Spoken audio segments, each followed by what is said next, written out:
Et la halachot. Chazak ubaruch ravotai, besorot tovot. On est le 26 aujourd'hui dans le mois de Nissan. Grande journée aujourd'hui. Pas seulement le chiffre qui représente le nom de Dieu, mais c'est une grande iloula aujourd'hui de quelqu'un qu'on connaît très bien. C'est lui qui nous a fait rentrer en Israël. Yehoshua bin Nun.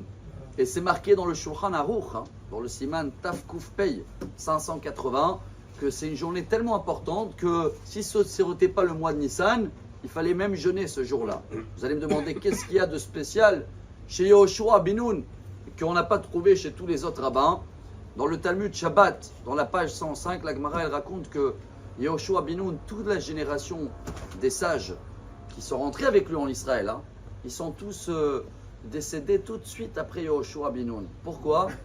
Ils ont manqué un petit peu de respect dans la disparition de Yehoshua bin Nun. Ils n'ont pas fait les raisons funèbres, je crois qu'on dit comme ça en français, comme il fallait.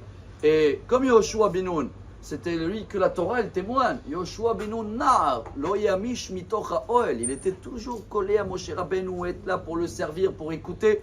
Et même si c'était pas l'érudit que Moshe Rabbeinu y pensait, mais c'est Dieu qui l'a dit. C'est lui qui va continuer parce que Yehoshua était, voilà ce qu'on va apprendre aujourd'hui, était fidèle, ou peut-être pieux, on dit comme ça, d'une manière que le roi Salomon, il dit dans le proverbe, l'exemple de Yehoshua, Notzer te'ena yochal piria.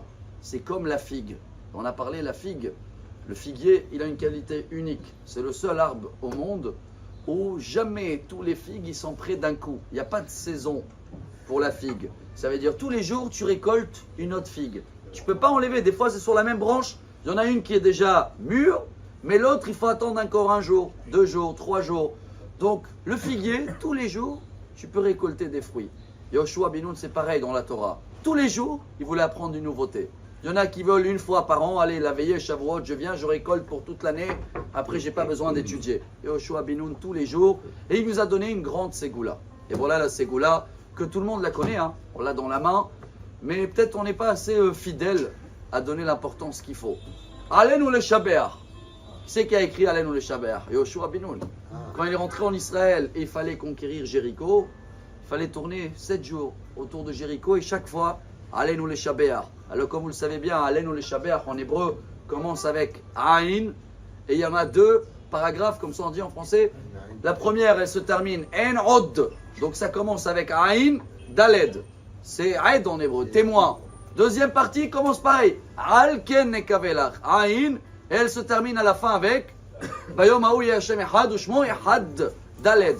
Donc ça donne 2 témoins qu'on a terminé la prière en beauté. Dans les Ségoulot, même Rabbi Chaim Vital, au nom du Harizal, il amène que c'est quand on dit au revoir à Dieu, c'est la prière la plus importante. Quand tu termines un rendez-vous très important, c'est toujours les dernières phrases qui vont se rappeler, qui vont faire marquer le moment. Alors chacun qui cherche la plus grande Ségoula, c'est beau de préparer des clés, des formes, des halot et d'accrocher des choses, mais concrètement, tous les jours, à la fin de chaque prière, on peut glisser une demande entre les 2 Ain Daled.